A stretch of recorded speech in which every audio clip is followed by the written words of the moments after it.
이 전통적인 금융자산을 블록체인 기술로 디지털화하는 이 토큰화 열풍이 이제 미국 주식으로 향하고 있습니다.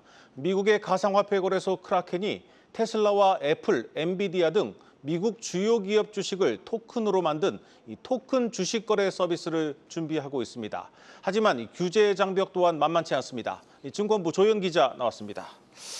조 기자, 먼저 이 크라켄이 출시한다고 밝힌 이 토큰 주식 거래 서비스는 어떤 겁니까?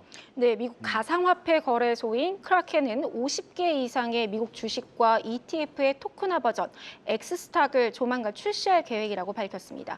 크라켄은 코인베이스에 이은 미국 내 2위 가상자산 거래소인데요. 2021년 출범해서 가상화폐 거래 중개뿐만 아니라 다양한 가상자산 관련 서비스를 제공하고 있는데 가장 최근에는 유럽의 최대 규모의 가상화폐 파생 상품 플랫폼을 출시하기도 했습니다. 이번에 공개한 것은 새로운 브랜드, 그러니까 엑스스탁을 출시해서 50개 이상의 미국 대표 주식, 애플과 테슬라, 엔비디아 등 주식들과 스파이 같은 ETF의 토큰화 버전을 상장해서 거래를 제공할 예정이라고 밝혔습니다. 솔라나 블록체인을 기반으로 해서 크라켄 앱에서 거래가 가능하고요. 토큰과 실제 주식, ETF가 1대1로 연동이 됩니다. 그래서 실제 주식이나 ETF 가격을 추종할 것으로 보이는데요. 실물 자산은 크라켄의 파트너사인 팩트 파이낸스가 보관하고 실물 주식을 담보로 토큰을 발행해 유통하는 방식으로 이루어집니다. 이번 엑스스탁이 자리 잡을 경우 이 전통적인 금융자산의 블록체인 기반 거래 첫 사례가 될 전망으로 블록체인이 가상자산 거래를 넘어서서 실물 금융자산의 유동성과 접근성을 높이는 인프라로 자리 잡게 된다는 데 의의가 있습니다.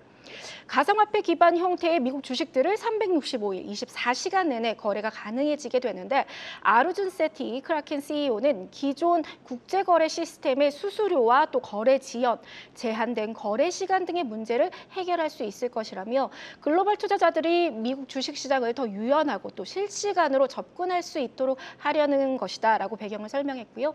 엑스스탁은 미국 외 지역, 그러니까 유럽과 아시아, 라틴 아메리카, 아프리카 등에서 먼저 서비스를 오픈할 예정이라고 말했는데 구체적인 국가와 서비스 개시 날짜는 아직 명시되지 않았습니다.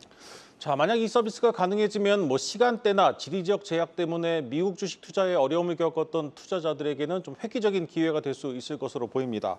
조 기자, 그런데 이게 크라켄이 미국 가상화폐 거래소인데 왜 미국에서 먼저 서비스를 시작하지 않는 겁니까? 일단 각국의 규제 환경이 다른 만큼 서비스를 공개한 다음에 법적 검토라든지 협력 여부를 진행해서 준수성을 확보하려는 노력으로 풀이냅니다. 네. 앞서 지난 2021년에 바이낸스가 똑같은 시도를 했었거든요. 테슬라를 비롯한 일부 미국 주식 토큰화를 시도했다가 당시에 규제 당국의 반발로 중단된 바가 있습니다.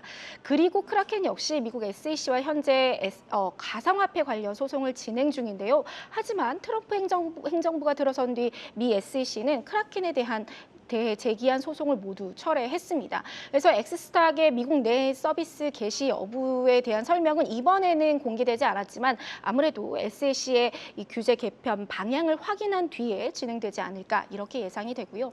앞서 이 게리 겐슬러 전 의장 하에 SEC는 크라켄뿐만 아니라 코인베이스 등 주요 가상화폐 거래소를 대상으로 상당수의 소송을 진행해 왔습니다. 또 디지털 자산은 등록되지 않은 무등록 증권이다라고 하면서 강력한 규제 정책을 집행해 왔는데요. 미국 월가에서는 확실히 가상자산 규제 환경의 기조가 달라졌다는 분위기죠. 가상화폐 지지자로 잘 알려진 SEC의 신임 의장 폴 애킨스는 미국을 세계 암호화폐의 수도로 만들겠다고 하면서 대대적인 규제 재조정을 예고한 바 있습니다. 그래서 증권형 토큰 등 제도와 신기술 도입 확대에 대한 논의가 탄력을 받고 있고요. 실제로 미국 SEC의 헤스터 피어스 의원이 최근 토큰화된 증권의 발행과 유통을 허용하는 규제 샌드박스를 공식적으로 제안했고 크라켄뿐만이 아니라 로빈후드와 블랙록 등이 전통 금융 자산의 토큰화를 공개적으로 추진 중입니다.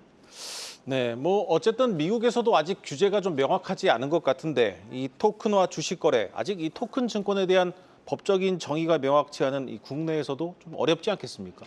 결론부터 말씀드리면 사실상 현재로서는 좀 쉽지 않아 보입니다. 네. 일단 금융당국의 기조가 토큰의 형태를 입더라도 증권의 성격을 갖고 있기 때문에 이 경우 관련 투자중개업 라이센스를 취득하는 것이 우선이다. 이렇게 이야기하고 있습니다. 또 토큰 증권을 가상자산 거래소에서 거래하는 것은 국내에서는 제도적으로 허용되지 않고 있다는 점도 걸림돌인데요. 토큰 증권과 가상자산이 분리되어야 한다는 것이 당국의 기본적인 가이드라인이고 또 애초에 가상자산을 자산으로 현재는 인정하지 않고 있죠. 그래서 국내에서는 토큰 증권이 미술품이나 부동산, 지적재산권 같은 이색자산 투자에 쓰이는 보조수단 정도로만 활용이 되고 있고 실물 자산 토큰은 법적 근거도 없고 거래할 수 있는 시장 환경도 아직 조성되지 않은 상황입니다. 그래서 토큰화된 실물 자산을 합법화하는 첫 법안, 자본시장법과 전자증권법 개정안이 올해 대선 뒤에 국회에서 통과될 것으로 예측되고 있는데요. 국내에서도 이 전통 금융자산의 토큰화가 갖고 있는 위험 요인은 존재하지만 금융거래의 효율화 그리고 시장 경쟁력 향상 등의 관점에서 적극 대응해야 한다. 이런 목소리가 나오고 있습니다. 네, 잘 들었습니다. 증권부 조현 기자였습니다.